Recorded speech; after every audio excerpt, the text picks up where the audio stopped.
Hello friends, investment বাংলাতে সবাইকে স্বাগত। বন্ধুরা, মার্কেট এখন ডাউন। মার্কেট ডাউন মানে জেনারেলি একটা প্যানিক সৃষ্টি হয়, প্যানিক ক্রিয়েট হয়। কি করি কি না করি, আমার সমস্ত পোর্টফোলিও, আমার যা স্টক যা কিনে রেখেছিলাম সব লাল হয়ে গেছে। এখন কি করি? মার্কেট বোধহয় সব শেষ হয়ে গেল, আমার সমস্ত টাকা জলে চলে গেল। এখন কি করি কি না করি, এই নিয়ে দেখবেন একটা বিশাল চর্চার বিষয়। সমস্ত বন্ধুদেরকে জিজ্ঞেস করছি, আরে কি করব? কোনো বন্ধু বলছে বেচে দে, এ আর কিছু হওয়ার নেই। আবার কাউকে জিজ্ঞেস করলে বলবে সব সব সব চলে গেছে, পুরো লস, আর কিচ্ছু করার নেই, মার্কেট শেষ, মার্কেট ডাউন। এই ধরনের নানা রকমের নানা কথা শুনতে পাবেন, আর আপনিও ভয় পেয়ে যাবেন। আমরা সবাই ভয় পেয়ে যাবো যে কি হলো, মার্কেট তো ডাউন, আমার যা কিছু ইনভেস্টমেন্ট ছিল সব লসে রান করছে, পুরো রেড লাল হয়ে গেছে, কি করি কি না করি, এইরকম একটা সমস্যার মধ্যে আমরা চলছি। আবার এই সময় আরও একটা জিনিস মাথায় আসে, তাহলে এই মার্কেটে কি রকম ইনভেস্টমেন্ট করা উচিত, না ইনভেস্টমেন্ট করব না, আর যদি করি কোন ধরনের সেক্টর বা স্টক বা কোন ধরনের আমাকে লক্ষ্য রাখা উচিত, যেগুলো লং টার্মে হয়তো ভালো গ্রোথ আসতে পারে। তো সেই সেক্টরগুলোও চিন্তা করার ব্যাপার আছে। তো সেগুলো কি? চলুন বন্ধুরা, আজকে দেখে নেওয়া যাক যে মার্কেটের পরিস্থিতি আসলে কি, এবং কি কি সেক্টর বা কি কি সতর্কতা অবলম্বন করা উচিত, বা কোন কোন সেক্টর স্টকের দিকে আমাদের লক্ষ্য রাখা উচিত, বা মার্কেট সত্যি কি রিকভারি করতে পারে। তার আগে বন্ধুরা একটা ছোট্ট রিকোয়েস্ট, যে ভিডিওটি দেখছেন ভিডিওটির নিচে দেখুন একটা সাবস্ক্রাইব বাটন আছে, সাবস্ক্রাইব বাটনে ক্লিক করে চ্যানেলটিকে সাবস্ক্রাইব করুন আর শেয়ার করুন বন্ধুদের মধ্যে, তাকে এই ইন্টারেস্টিং টপিক যেন কেউ মিস না করে।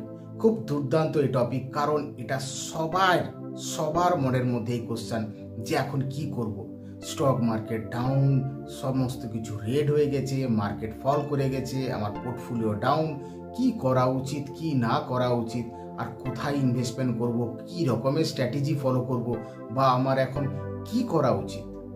এখন আমরা দেখব বাজারের বর্তমান পরিস্থিতি কি। ভারতের স্টক মার্কেটের পরিস্থিতি, global economic crisis, interest rate hike, high inflation, এইসব কারণের জন্য বাজারে এখন মন্দা বলতে পারেন, বা মার্কেট ডাউন সিচুয়েশন বলতে পারেন। কিন্তু ইতিহাস কি বলছে? ইতিহাস বলছে এই রকমের কারেকশন এর আগেও হয়েছে, এবং কিভাবে বাজার আবার ঘুরে দাঁড়িয়েছে, মার্কেট কিভাবে নিজেকে আবার গ্রোথের দিকে নিয়ে গেছে, সেটা আমরা সবাই জানি। মার্কেটে এই রকমের শর্ট টার্ম ভোলাটিলিটি আসে, তবে যারা এই মার্কেটে টিকে থাকে তারা লং টার্মে কিন্তু যথেষ্ট ফায়দা নিতে পারে, এবং এই সময় প্যানিক না করে প্ল্যানিং করা উচিত, এইটুকু বলতে পারি। এবার আমরা দেখব কি ধরনের সেক্টর আছে, কোন ধরনের সেক্টর আছে যেগুলো হয়তো লং টার্মে অনেকটাই ভালো ফল দিতে পারে। তবে তার আগে বন্ধুরা এটা খেয়াল রাখবেন, এই সম্পূর্ণ ভিডিওটি একদম এডুকেশন পারপাসে, কোনো বাই বা সেলের রেকমেন্ডেশন দিচ্ছি না। এটা কোনো বাই বা সেলের রেকমেন্ডেশন রিলেটেড নয়, এটা কমপ্লিটলি এডুকেশন পারপাসে, তাকে আমরা সবাই এডুকেট হতে পারি, বুঝতে পারি যে অ্যাকচুয়াল মার্কেটের সিচুয়েশন কি, বা কি ধরনের সেক্টর কীরকম বিহেভ করে, বা কি রকমের স্ট্র্যাটেজি আমাদের ফলো করলে হয়তো লং টার্মে অনেকটা সুবিধাজনক অবস্থায় থাকতে পারবো। তো এটা কমপ্লিটলি একটা এডুকেশন পারপাসের জন্য, সুতরাং এখানে ধরে নেবেন না যে আপনাকে কোনো রকম কোনো বাই বা সেলের রেকমেন্ডেশন করছি। ফার্স্ট আমরা দেখব ডিফেন্সিভ সেক্টর। ডিফেন্সিভ সেক্টরে কি হয়, যে মার্কেট ক্র্যাশ হলেও এর বিশেষ কিছু ইম্প্যাক্ট পড়ে না, মানে এর কখনো খুব একটা যে ডাউনফল বা খুব একটা একদম বিপজ্জনক এইরকম কিছু হয় না, যেগুলো ডিফেন্সিভ সেক্টর হয়। ডিফেন্সিভ সেক্টরে কি হয় না, মার্কেট ধরুন ডাউন হয়ে গেছে বা ক্র্যাশ করে গেছে, তো এই সেক্টরের উপর খুব একটা প্রভাব পড়ে না, এটা হচ্ছে ডিফেন্সিভ সেক্টর। যেমন এফএমসিজি, ফার্মা, ইউটিলিটি, এই ধরনের যে সেক্টরগুলো থাকে এইগুলো ডিফেন্সিভ সেক্টরের মধ্যে আসে, যেগুলোতে মার্কেট ডাউনের সঙ্গে খুব একটা ফারাক পড়ে না। এবার আসছি আইটি সেক্টর। আইটি সেক্টর আমরা সবাই জানি ফিউচার অনেক ব্রাইট, আমরা অনেক শুনেছি যে আইটি সেক্টর ফিউচার মানে আইটি সেক্টর, ক্লাউড এআই এর যুগ, যেখানে আইটি সেক্টরের উপরে প্রায় ম্যাক্সিমাম ইন্ডাস্ট্রি এখন ডিপেন্ডেন্ট। তো আইটি সেক্টরের যে মার্কেট, আইটি সেক্টরের মার্কেট এইরকম ডাউন মার্কেটে খুব একটা ডিফারেন্স আসে না এই ধরনের সেক্টরে। আইটি মার্কেট মানে ইনফরমেশন টেকনোলজি মার্কেট ভারতবর্ষের সবচেয়ে বড় এক্সপোর্ট বিজনেস মার্কেট বলতে পারেন। আর আইটি সেক্টরের মার্কেটের যে কোম্পানিগুলো হয় ভীষণ ভীষণ শক্তিশালী কোম্পানি হয়। তো IT sector, cyber security, AI যারা এইগুলো নিয়ে কাজ করে সেই মার্কেটের স্ট্রেংথ বা পোর্টফোলিও বা বেস অনেক স্ট্রং থাকে। নেক্সট আমরা দেখব ফার্মা সেক্টর। ফার্মা সেক্টর বড় অদ্ভুত, আমরা সবাই জানি। ফার্মা সেক্টরের চিকিৎসা কখনো থেমে থাকে কি? অসুখ কখনো থেমে থাকে?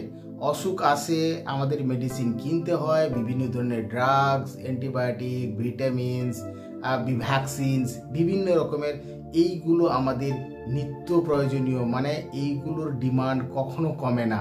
তো ফার্মা সেক্টর যেটা আছে, তো ফার্মা সেক্টরের ডিমান্ড কখনো কমেছে বলে আমার মনে হয় না, কারণ ফার্মা সেক্টর এমন একটা সেক্টর যেখানে মানুষের জীবন জড়িত, মানে এ কখনো বন্ধ হয় কি?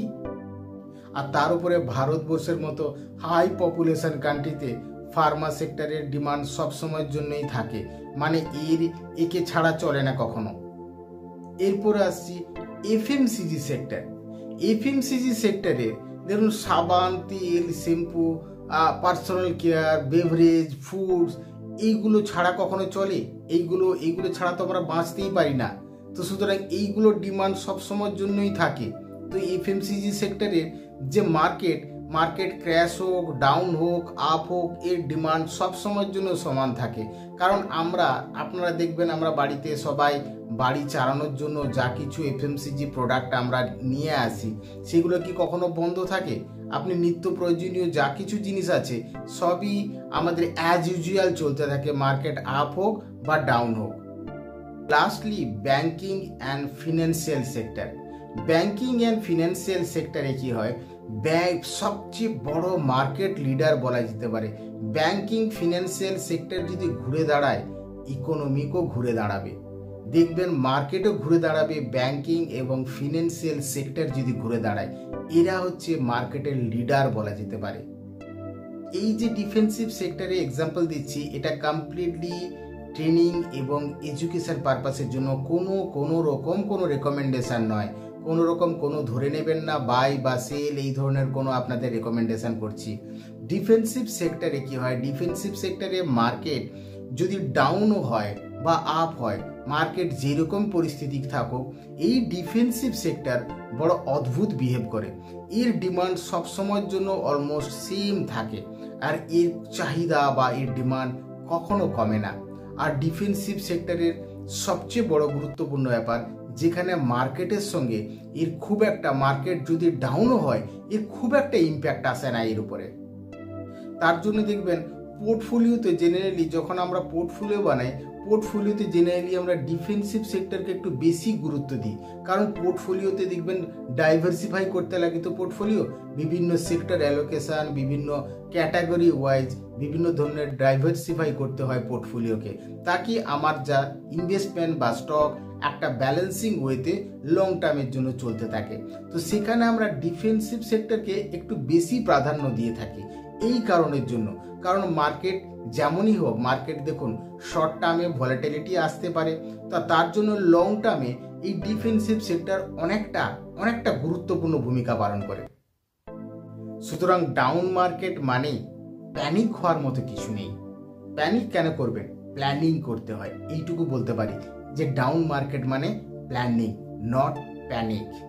তো এই ডাউন মার্কেট মানে ডিসকাউন্টে একটা স্টক কেনার সুযোগ তৈরি হয়। ডাউন মার্কেট মানে ভয় পাওয়ার নয়, ডাউন মার্কেট মানে ডিসকাউন্টে স্টক কেনার একটা সুযোগ তৈরি হয়। আর এই ডাউন মার্কেটে লং টার্মের কথা মাথায় আসে, ধরুন এই 5 থেকে 10 বছর 15 বছর, এমনি ডাউন মার্কেট মানেই লং টার্ম, আর লং টার্ম মানে 5 থেকে 10 বছর। আর ডাউন মার্কেট মানে এসআইপি বন্ধ করার মার্কেট নয়, সময় নয়। ডাউন মার্কেট মানে ইনভেস্টমেন্ট চালিয়ে যাওয়ার সময়। আর ডাউন মার্কেট মানে স্ট্রং সেক্টর আর কোয়ালিটি স্টকের খোঁজ করতে হয়, কারণ এই সময়টাই ডাউন মার্কেটের সময় বোঝা যায় যে অ্যাকচুয়াল কার কতটা বেস। এই ডাউন মার্কেটে খুঁজতে যেটা লাগে সেটা হচ্ছে স্ট্রং সেক্টর আর কোয়ালিটি স্টকস। দেখুন একটা এক্সাম্পল দিয়ে, ধরুন কোভিডের সময় প্রায় মার্কেট 40%-এর নিচে ডাউন হয়ে গিয়েছিল। কি হলো? 2 বছরে প্রায় ডবল গ্রোথ এনে দিয়েছিল। সুতরাং মার্কেটের এই রকমের শর্ট টার্ম ভলাটিলিটি আসতে পারে, মার্কেট কারেকশানও হয়, আবার গ্রোথ এনে দেয়।